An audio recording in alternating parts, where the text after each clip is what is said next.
Hello, and welcome to the Content Bite, a podcast for freelancers who use their words to make money.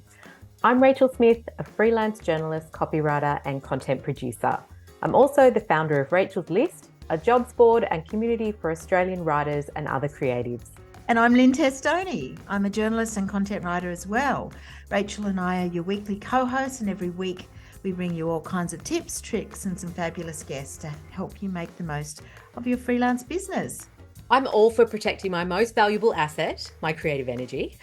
Fair enough. Yeah, by offloading the admin that drains it. And that's why we love Rounded, because it really does take away so much of the money admin that I used to do with a spreadsheet and a box of receipts. How about you? Yeah, me too.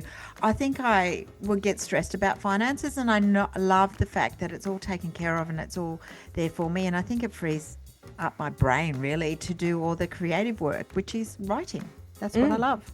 Absolutely. And if you're a Rachel's List member, you get 20% off an annual subscription at Rounded. So check out the show notes for more about that. Fantastic.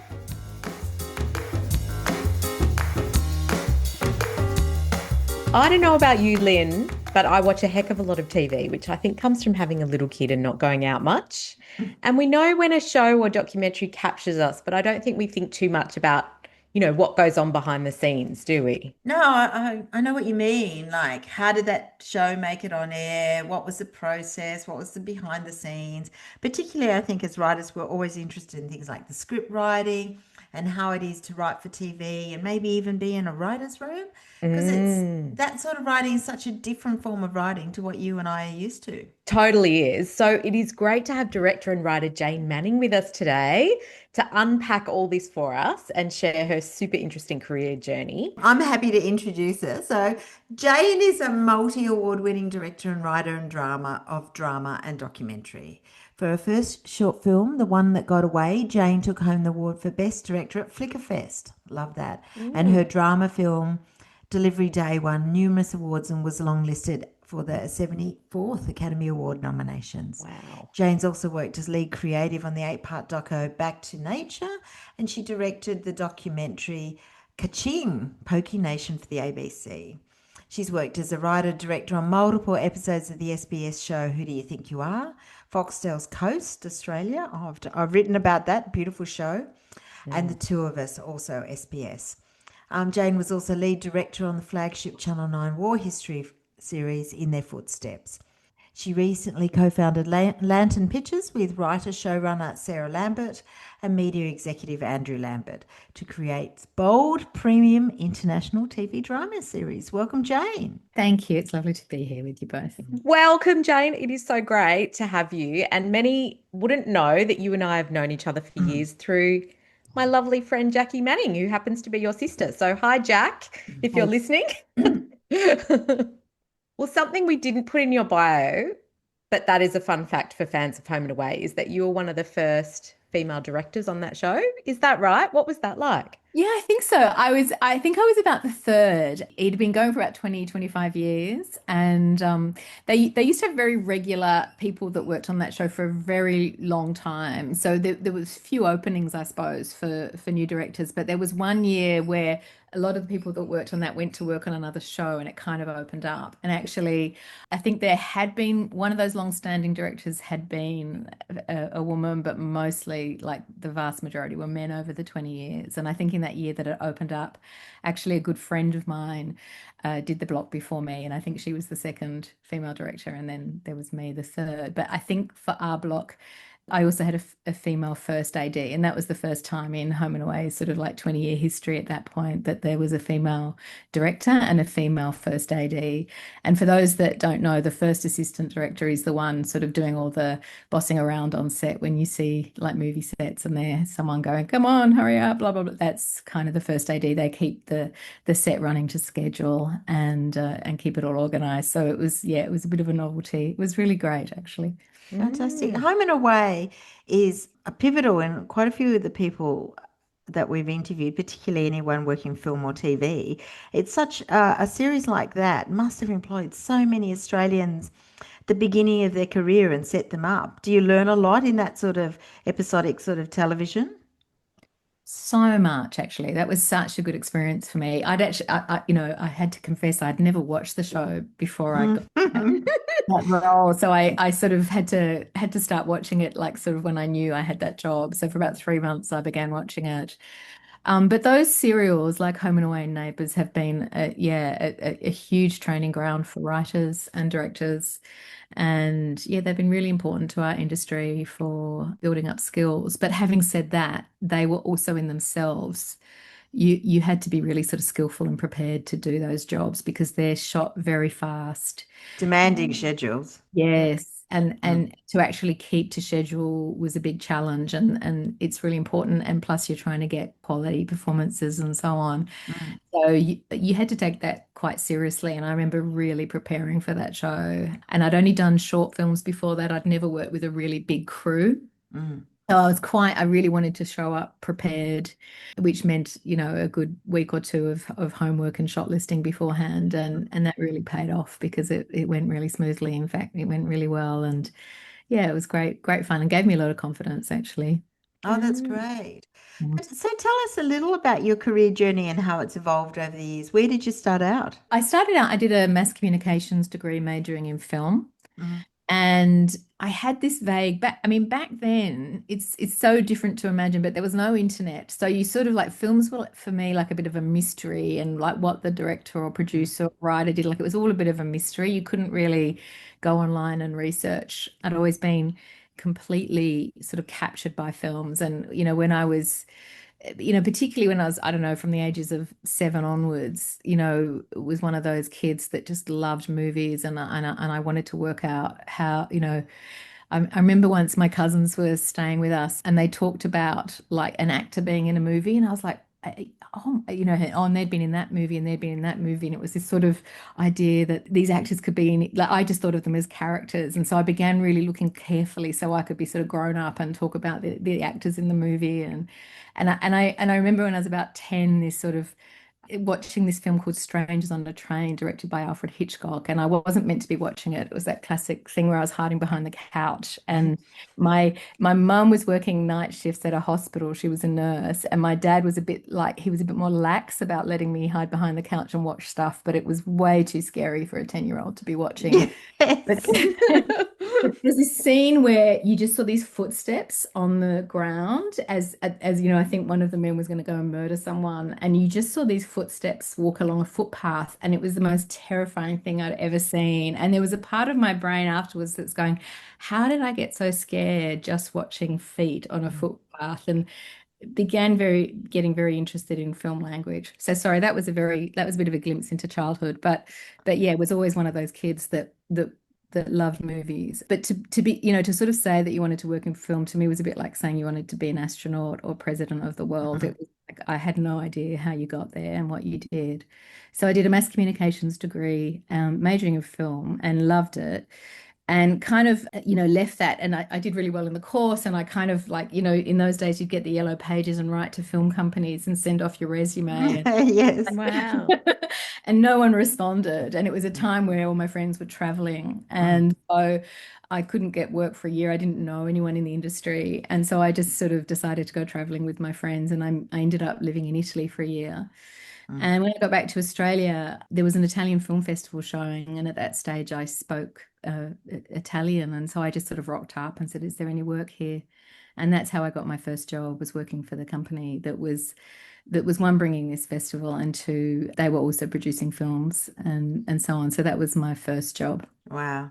Yeah, Wow. it's so interesting, isn't it? The cinematography in the Hitchcock movies, it's just amazing. I feel sad if young people have never seen a Mhm. Hitchcock because you might think that I mean, that's black and white strangers on a train, isn't it? And it's amazing what you can do with those limitations. It's amazing. It's incredible. And just on that, sorry if I hope this is Hmm.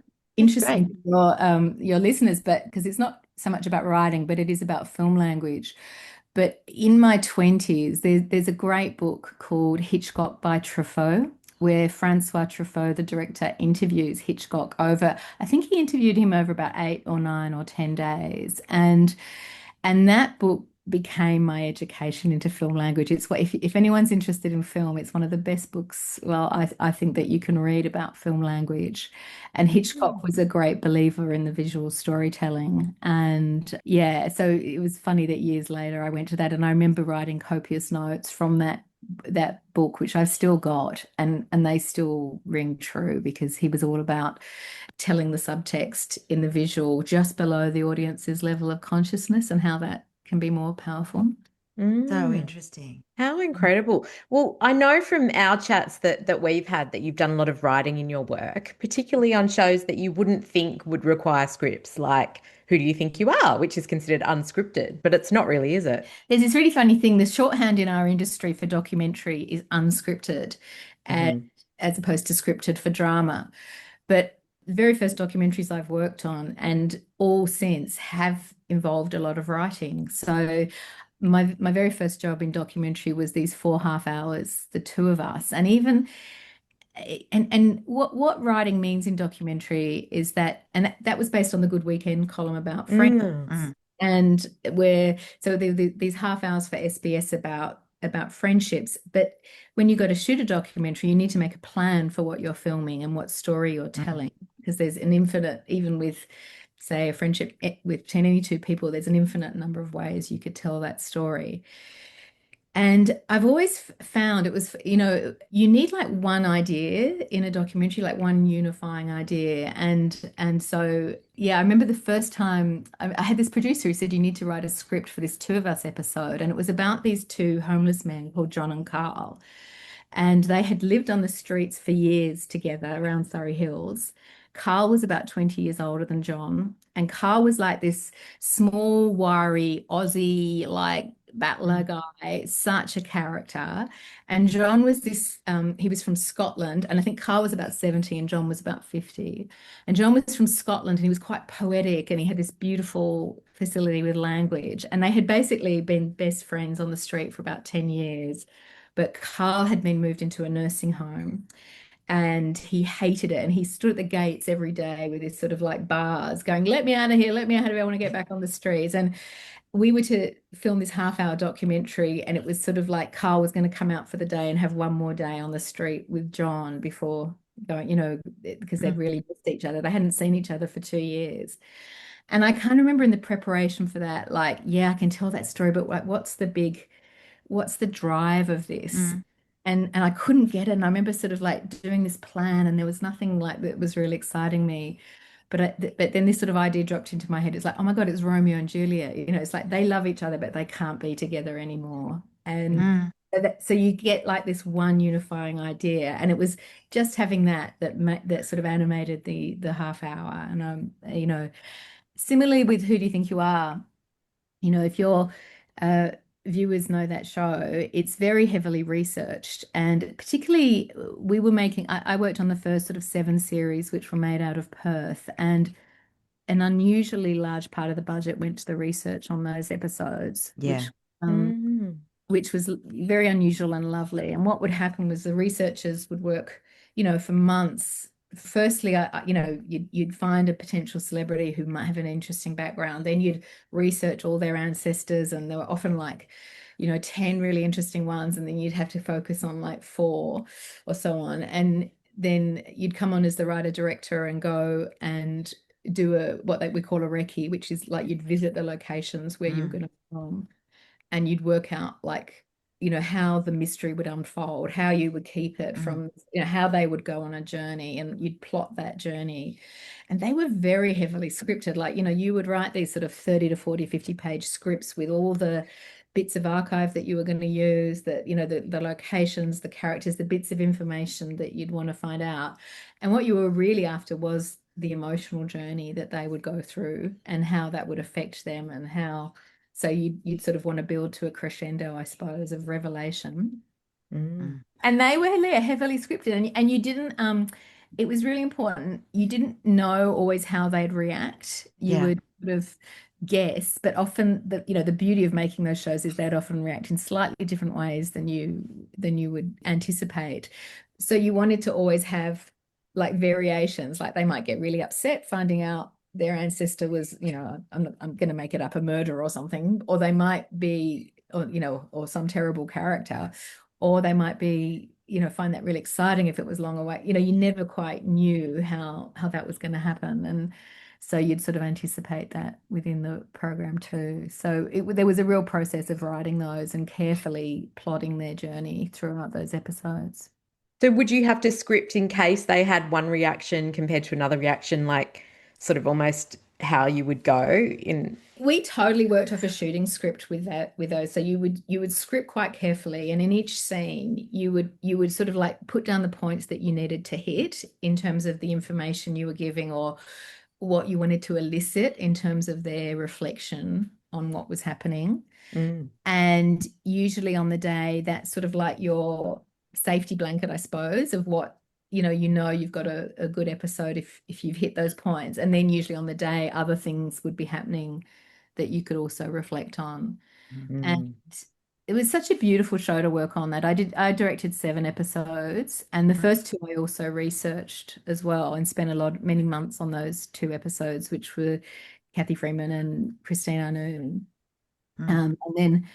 But every single episode was so special to work on because, one, you're sort of going through this extraordinary history that often isn't that well known, and through those families, you're just sort of encountering this incredible history, but you're also witnessing the impact on the person. And yeah, that you'd get wonderful, amazing reactions. And I think, yeah, that was one of the really special things about that show, is you couldn't predict, these quite big emotional reactions that you'd get.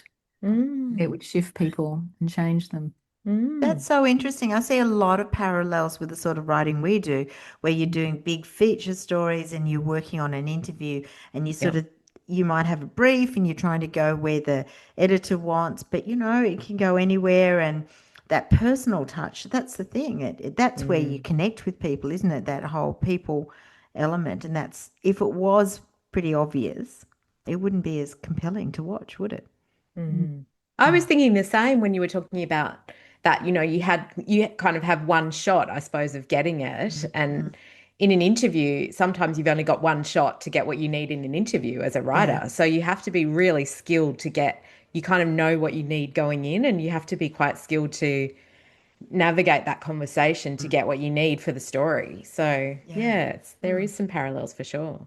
There is, and that's so true. In documentary, you really do only get one shot, and that is part of the job of the storytelling. Like I'll tell one story. I did Sean McAuliffe's episode where he went back, which is a beautiful episode, and part of that he had his dad is Maltese and his mum is Australian born of Irish extraction.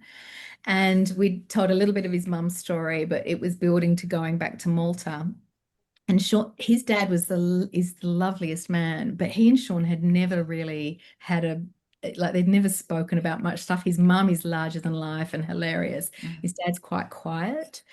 And he knew that his dad had been in Malta in the war. And when you learn the history of World War II, I think Malta was the most bombed place on earth in World War II. Yeah. He said his dad used to give him warplanes as presents and so on. So he had this sense that it was weird, but he never ever spoke about his experience in Malta as a child. And we took Sean back to Malta and back to his dad's childhood home. And so we were filming that story over a couple of days. And on the afternoon of one day, we went back to his dad's childhood home, and you suddenly saw that Sean was understanding that his dad, as a 5-year-old, would have so much trauma from that street being bombed. And you could almost feel, as we were filming that afternoon, this massive emotion was going to be arising in Sean. And you can just sense, like you could just feel like the tectonic plates under him were shifting. And the next day we were going to be filming in the archives, and I knew it was a very, like, it sort of it listed all the people who had died in that street during the bombing, and a couple of them were like next door neighbors, the same age as Sean's dad, and just by sheer luck, Sean's dad's family went and stayed with an auntie in a different street that didn't get bombed that night or something, Yeah. And so kept safe. And I think that morning we had, you know, it was planned that a photographer was going to be coming to the archives to take the stills for the thing. And this photographer was quite a loud personality. And I just remember thinking, we've got to shut everything down. We've got to like keep this really focused and quiet because I think something big's going to happen here, you know?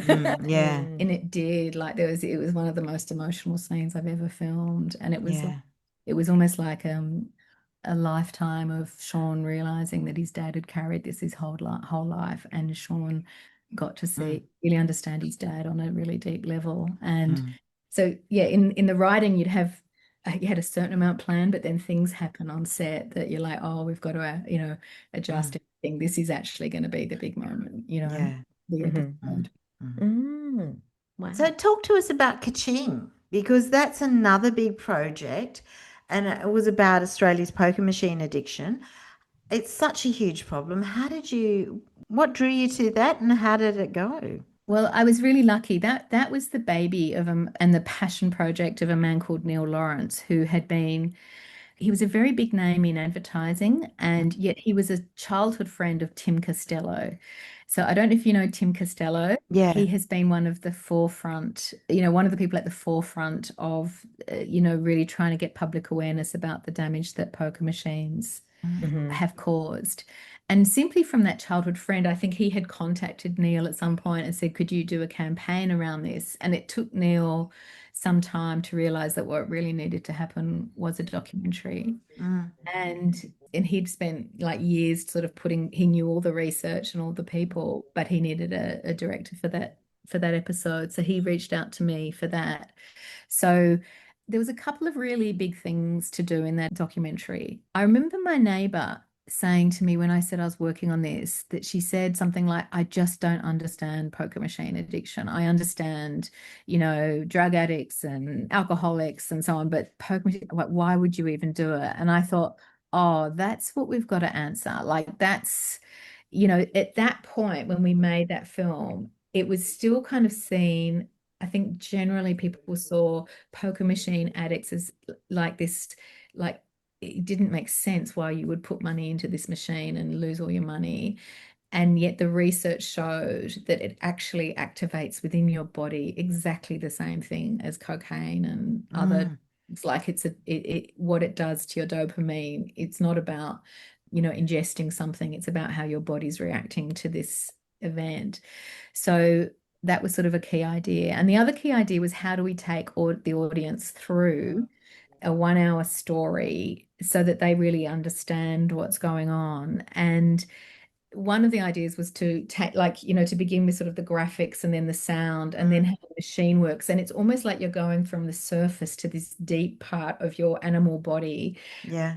What it is you're reacting to the unpredictability and you know, human beings, like all animals, are pattern recognizers, and it's sort of tapping into this part of you that's this sort of pattern recognizer, as well as obviously telling like the story of an industry, unfortunately in collusion with governments, exploiting that in the human being, that and you know, and telling that side of the story as well. And even in the writing of that, a lot of it's often good again to have sort of themes that you're working with, and we really focused on sort of the human being as an animal, like we are an animal. We have these biological, so you'd make all these choices, like for example, you know, the poker machine we used to show how they write the formulas to get you keep playing, we made sure it was an animal poker machine. So that sort of thing isn't obvious in the audience's head, but it starts building this, you know, it keeps building throughout the episode that we're this animal responding to this addiction machine, and it's almost beyond our control. And you know, we had all the footage of Pavlov's experiment and J. Skinner, you know, that they used animals in those experiments. So we kept going to that as a theme. Now, as a viewer, you're not necessarily conscious of that, but these ideas work powerfully on an unconscious level too. So it kept sort of unites it and tells the common story. Yeah. So that's the sort of thing where in a documentary you are, yes, you're kind of telling truth and facts, but you're still looking for the best ways to tell those stories and to do it in a way that's going to work powerfully on the audience's, you know, conscious and unconscious, I suppose. And that's what we try and do in documentary filmmaking. Do you think you need an instinct for that, or is it something you feel like you really learnt as you went along and people taught you, and you thought, oh, I hadn't thought to approach it that way or something? Or is it, the instinct is strong in how to tell a story in that way? I think it's actually both, Rachel. Like I do think you have, like I've always kind of been loved telling stories, and in fact I know you through my sister Jackie, and I was her older sister, and I remember there was one year where we shared a room, and I would literally stay up telling her all these stories, and always try and make them her go, oh my God, and so you learn that. So there is that sort of natural instinct, but you do learn a lot along the way, and often learn from people going, that's not enough. What else is there? Then, Yeah. okay, I've got to bring something really special to this. So, the people that you're working with, you've got to make that clearer. You've got to really, it's often like the great story, but you've got to really articulate it well and make it really clear to the audience and break it down, in a way. So there's skills as well as sort of a natural propensity, I would say. Yeah. So with something like Ka-Ching, I mean, I guess some of the problems is that what you leave out. It's a fairly confronting subject in some ways. People would have lost a lot, destroyed families. What sort of ethical challenges do you face when you're telling these sort of real stories? That's a really good question, particularly in relation to that particular documentary. It comes up with every documentary, but that one was in particular. Interestingly, a couple of things. Neil, who had that was his passion project over years, he had this he had seen that there were other documentaries that almost focused entirely on people who'd been victimized, and he had seen that hadn't changed government policy or things. So he said and originally he had the idea of doing no sort of victims or people who've been victimized by poker machines in the documentary. And I said, look, you're going to need some, because you read these stories and they tear your heart out. And he had this great analogy. He said, okay, but let's make it like a great wine. There's not too much alcohol, but there's some, and that was our approach in that documentary too, is that now in terms of I've done lots of documentaries on difficult subjects, and you reach out to find people who are willing to be public about it. That documentary was the hardest of all, because it would have been easier to find heroin addicts or sex workers or anyone who has to come on screen than poker machine addicts, partly because they are stigmatized as sort of these, as being individually really heavily stigmatized. So that was actually a big challenge with that. But once we actually got onto a network of someone who had started a poker machine anonymous group, and once we got onto that network and gained their trust, there were a few people that were really willing to come on board. And so yeah. Do you think that sort of storytelling, I mean, it sounds like you do storytelling with documentaries. Do you think that changes, is it different from scripted drama, or is there something that unites them all? I think good storytelling on screen always connects with people's emotions. And, it's that make them laugh, make them cry. Shakespeare had that, is famously, when you study Shakespeare at school, you have a tragic scene followed by comic light relief, and it's about something deeper. And honestly, I think that is just human storytelling. That's what we do, and that's what you do on screen, whether it's documentary or drama. It's what we do in books. Yeah, so there are differences, of course, but even in drama, like I personally love dramas that are very alive on screen. And so the challenge in documentary is corralling life into a story. And I suppose the challenge in drama is Corralling a story into life. that's right. Thank you. And that's really interesting. You find life between the lines, but of course you have beautiful writers in drama that create a lot of that for you. But again, as a director, you then want to really feed life into those lines. Well, the other big series you worked on and that you wrote as well was Back to Nature, which told stories from the land. What were the challenges in that show? Back to Nature was an 8 by half hour series, which was on the ABC. I think it went to air in 2020, 21, I think. Or was it 22? It might have been 22. But anyway, that was it was an unusual show. I hadn't really seen anything like it before. It came from a Finnish series. It was based on a Finnish series, but really had to be reimagined in the Australian context. It was hosted by Aaron Pedersen and Holly Ringland, and it sort of we really wanted it to be that this immersion, almost not quite slow TV, but we wanted the audience to really sink into the beauty the beauty of places that aren't too far from our cities. It was about sort of reimagining and honoring our relationship with the land and with nature and country as First Nations people beautifully describe it. The challenges with that is that it wasn't obvious stories. Like when you go and tell a history show about war or something, like it's so like the story is so there. Whereas in Back to Nature, it was sort of more tenuous and subtle.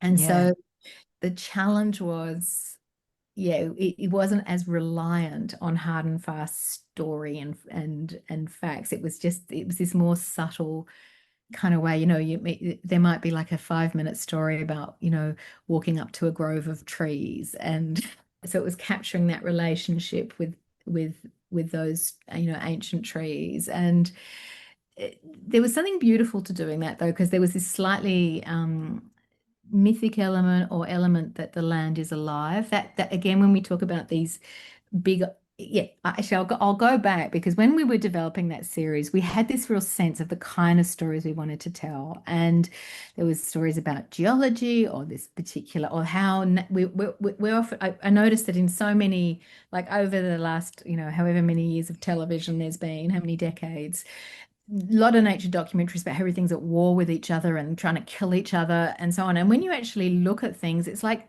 entire system of nature pretty much works together. Like it's extraordinary, like this ant will help this fungi, which will help this animal, which will, like every, and yes, animals have to eat, but they don't do it wantonly. Human beings are really the only, animals that do destruction really wantonly. And often there's this thing, it's called symbiosis, where things are helping. So we wanted to sort of tell stories about that. And of course, there's a very strong First Nations element in the series. And it was like, what unites them all? And I couldn't get that for I don't know, about a year as we were researching it, I didn't know what was that unifying theme. And we actually the beautiful writer Bruce Pascoe, who's a First Nation and was something of an advisor and mentor in the beginning. And I remember I rang him up and I said, if this series could do, tell the audience one thing, what would that be? And he was just lovely and silent. And he went, the land is alive. And he meant that as like, it's a being, it's not Yeah. dead matter, or it's not unsentient. It's a being. And that became kind of that's what unified every part of it. So again, I suppose that was a challenge, finding the unifying story. And that unifying story became in every single thing we did, that the land is alive and we are in relationship with the land as a being. You've worked on so many interesting projects. Are you at that stage of your career where work comes to you, or are you still out there pitching and hustling? How does it work? Still out there pitching and hustling. Yeah. Because I mean, certain work comes to you, but you also want to keep expanding and doing, like I keep wanting doing, wildly different things that haven't been done before, and that's always hard to get people over the line on those things. So yeah, you're still out there pitching and hustling, and I've really transitioned in the last year. I've been working with my dear friend Sarah and her brother Andrew on a company that's focused on drama, and having been mainly in documentary for the last 20 years, that's that's a return for, I mean, it's kind of a return in some ways, but it's also new again. So it's like, what can we do in drama? How can we, push the envelope? What kind of stories can we tell? And I'm also learning a lot about that TV drama process. So right from the beginning and the writing and conception. So yeah, I just think it's in your nature that you're always Always hustling. always. So I'm always really interested in the process of how things, go from a concept right to the end. So if you're directing something, does that influence how you write scenes, and what kind of comes first? Is the script writing right towards the end where you pull it all together? I'll break down just in documentary that what you will do before you go on a shoot, you will absorb all the research and you will write down a bunch of ideas and potential scenes, and you'll try and find that unifying story throughout it so that it's compelling to an audience. So you do that before you go on a shoot, and you make plans, and you break. For me, I like to break down the scenes, and I'm asking this, and we're showing this, and we're going here. So that's all there as your plan. Then you get to set, and you've got the blueprint, but things all change. The weather, everything changes, and you respond to that, but you've got your blueprint to go back to. And you are trying to get life. And almost invariably on documentary, and this is what I love about it, some weird stuff happens and it goes in this slightly different but interesting direction. So you trust your instinct. Like on the day, if someone says something interesting that you haven't thought of before, you want to push and get into that. And I think of the director's role on a documentary set is like creating this very safe, quiet, focused place that allows sort of magic to emerge and allows, it's very important that the people on camera are allowed to be themselves, that they're not trying to like be good or follow they're allowed to be real. Yeah. And then you get that in footage. And then ideally, although there's this awful thing happening in documentary where directors are less and less in post-production, but in the old days, the director, and in, a really good model, directors go all the way through to the very end, and writer director role, and you get all the footage, and you have what transcripts, and you do your paper cut, and so your paper cut is going through transcripts and molding the story that way before the edit. Then the editor gets your paper cut and they start building the documentary. And usually, like say if it's an hour-long documentary, the first thing that the edit assembles, it's called an assembly edit, that might be 3 hours. And it's all the rough shape of what you're doing. And then I like what's called like ground up editing, like you're actually listening to the heartbeat of the footage and pulling out the best bits rather than trying to impose some idea that you've got on top. That's really important to me. And even as a viewer, when I go and see documentaries that have done that, they've listened to the heartbeat of the film. I love it. I get excited as a viewer. I can tell when it's kind of been imposed from above. It's never as interesting. And so, yeah, that's what you do in the edit. You try and draw that out. And then sometimes if you have a documentary that has narration, you then have to write the narration. And again, narration writing is a real skill. You want to do it in a way that it's usually to help clarify the story, but you don't want to tell people what they're seeing. You want to enhance what they're seeing. You don't want to say so-and-so is now going here to that. You're trying to get underneath what's happening in the narration so that you're enhancing what's on screen, not just pointing out what's on screen. And that's where a real discipline with language comes in. I know in terms of that's where in documentary, that's where your real discipline with language, like every word has to earn its place, and you won't put in any adjective or adverb or anything that doesn't really belong there, or it's a process of peeling down every word to be essential. That's so fascinating, isn't it? So good. So our listeners are mostly writers, but they're talented in many areas. And I'm thinking that a few of them might want to go into sort of turn their hand to writing for TV or transferring their skills to documentary. Where do they start? It's the question that's mainly asked, and yet it's the hardest one to answer because unfortunately there's very little pathway like there used to be. I started by being a researcher and I loved research. So, and I still enjoy research, where, I worked on both documentaries and drama as a researcher, where people are looking for good researchers and that can be finding people to appear in a documentary, finding archive, finding the background story, and you need a good writer and story brain to be a good researcher as well. So you need to have that good story instinct. You need to trust oh, that's really interesting, all that huge pile of thing, but that huge pile might not, you need to sort of be. So yeah, that was the way that I came into doing what I'm doing. So I suppose I would recommend that potentially. And it is really an interesting thing. And if you've researched your own essay or article, or you know how to research. I know a lot of journalists do move into research for TV. That's whether it's sort of factual television or current affairs or something, or into something like the ABC or SBS where they might have some roles. Yeah.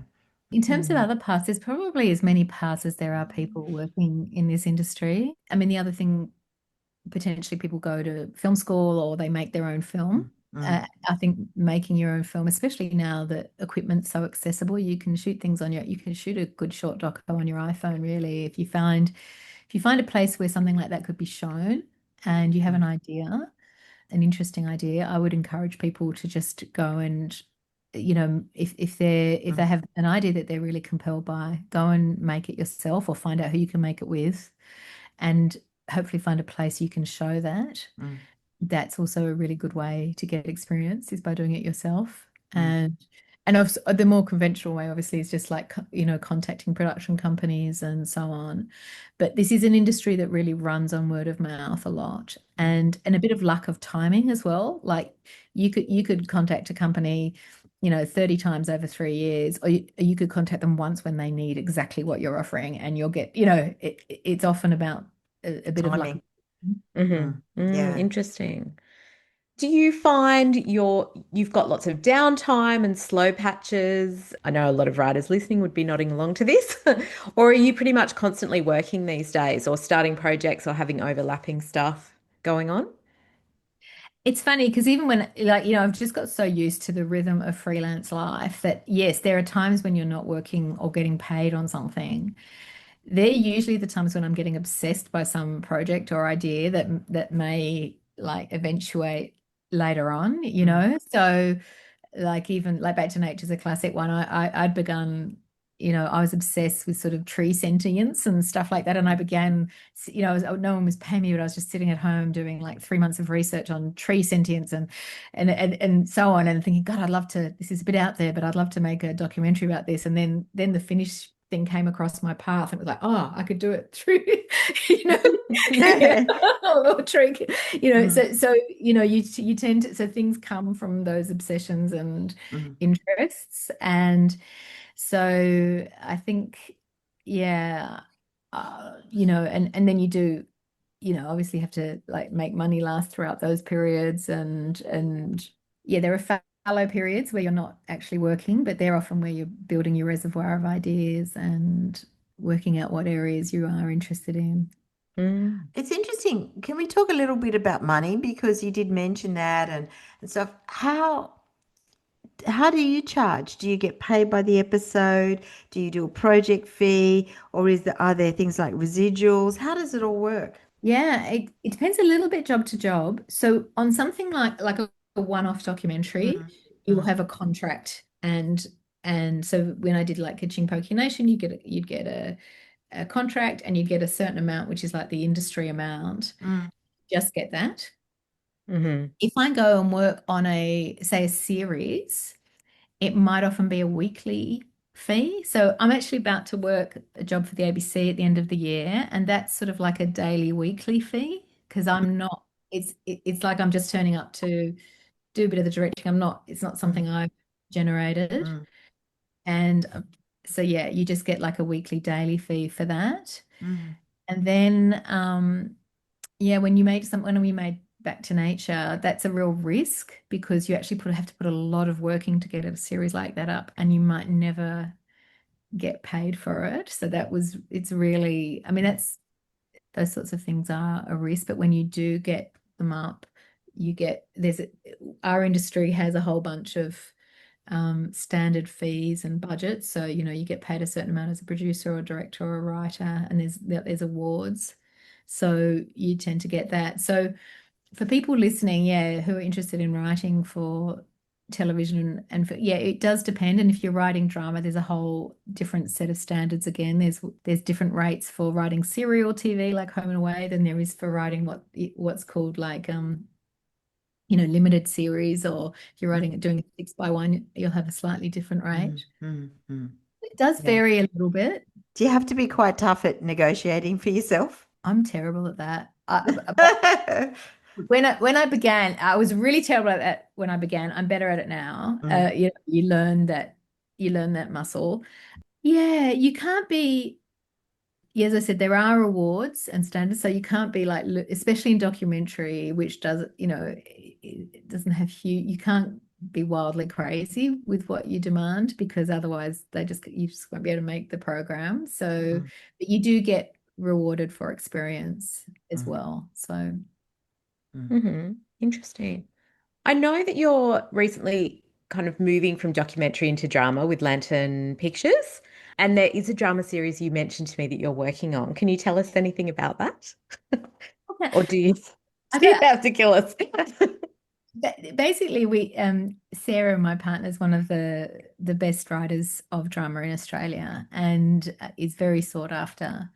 And she comes up with ideas all the time, and she had this great idea that the ABC loved. And so we are developing into a 6 by 1 hour series. And with drama, you have a development period where you will like flesh out the idea, write a plan for the series, and often get money to write like maybe episode 1 and 2. Yeah. And Mhm. that, so when you put together what's called a Bible, and the Bible talks about the characters, the main idea of the series, the kind of tone of the series, the individual characters, and sort of has a plan for each episode. So you often have a Bible, episode 1 script and episode 2 script, and that's what you then take out to try and get funding for the Mm, whole series. And mhm, because, as you know, TV series are expensive, so people want to see what they're investing in. So we're at the stage where we've just done development for our first series, and we're now going out to fund that. And yeah, it'll be a 6 by 1 hour series on the ABC. It's had a really great response. And so fingers crossed we get it funded and we would then shoot that next year and it would go on television in 2027. So wow. yeah. Mm, Mm. It's And that's exciting. actually quite quick. I know that sounds a lot. That's actually quite quick for a TV series. Some people, like I've got friends who've had to, can take 5 or 10 years to get a TV series from idea to being on telly. Yeah. mm, Yeah, well, I certainly heard Kitty Flanagan talking about the process with Fisk and how long it took. I think it was 6 or 7 years. And Mm. yes, and you think, and it's done incredibly well, but it was rejected by so many people, and it had been many different versions of what it ended up being as it got pitched and repitched and finalized. Yeah.